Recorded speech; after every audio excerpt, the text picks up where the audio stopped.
All right, now let's get to Anzac Day, and obviously tomorrow is one of the most sacred days on our calendar. It is the day when we think of our family members, past or present, who have served our country. 110,000 people have died serving this country all over the world for more than a century. Think about that in terms of the MCG. There aren't enough seats in the entire MCG for everyone who's lost their life trying to defend this country. Many, many, many times more than that injured, and many, many, many, many, many more times than that people who are scarred forever because of the experience. As always, we say thank you to everyone who served their country. We pay respects particularly to the families who had to put up with the strain of a parent, a brother, a family member being away, or of course in the more modern times, the traumas which so often are felt by people when they come back to the country. Politicians tomorrow will do a wonderful job of telling us how much they care and pausing for a moment here or there.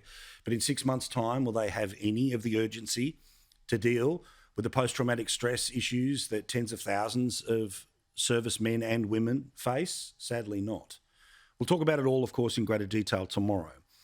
But I'm very sad to say that there is a bad story about one of the most wonderful ways that Australia marks Anzac Day, which of course is the suburban service. It's the one I go to each and every year and have my entire life.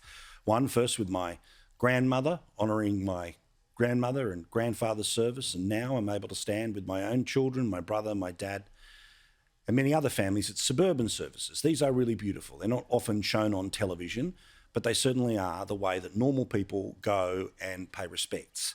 And in every single suburb around the country, not only is there an RSL, but out the front of it there'll be a monument with the names written on it of the people from your area who served particularly in World War One.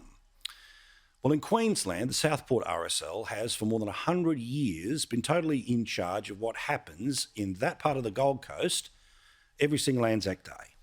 Sadly, they won't be in charge of anything but the actual service tomorrow. According to the Courier Mail today, a Gold Coast RSL's tradition has been ended after 100 years. The RSL claims that they were told that they were incompetent when it came to running the broader aspects of the event. There's also some dispute about exactly in what language the national anthem should be sung. Should it be sung in Indigenous languages by an Indigenous choir, or should it be in the words that all members of the community can understand?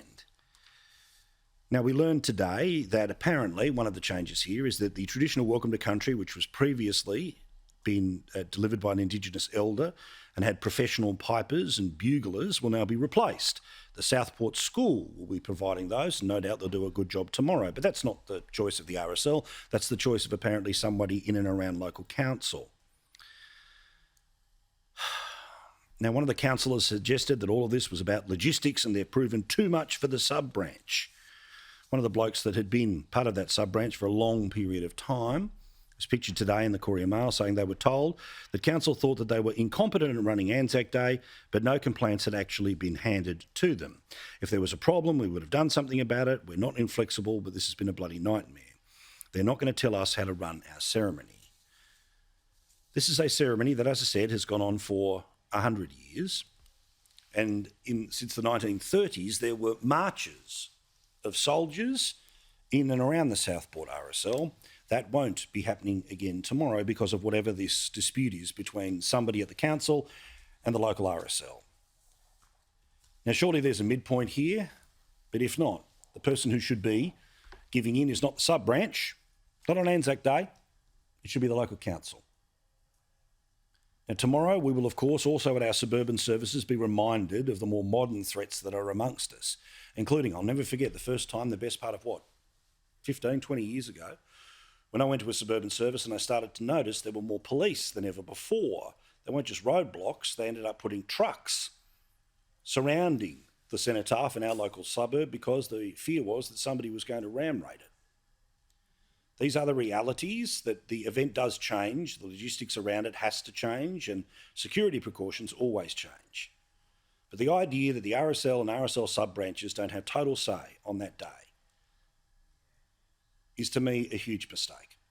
I hope that this is just a blip in the way that Southport celebrates, commemorates, remembers, and marks this important occasion. The best part of 20,000 people may end up being there. I hope they are again tomorrow. And then I hope that the sub-branch gets full control of everything that happens on Anzac Day in that beautiful part of the Gold Coast.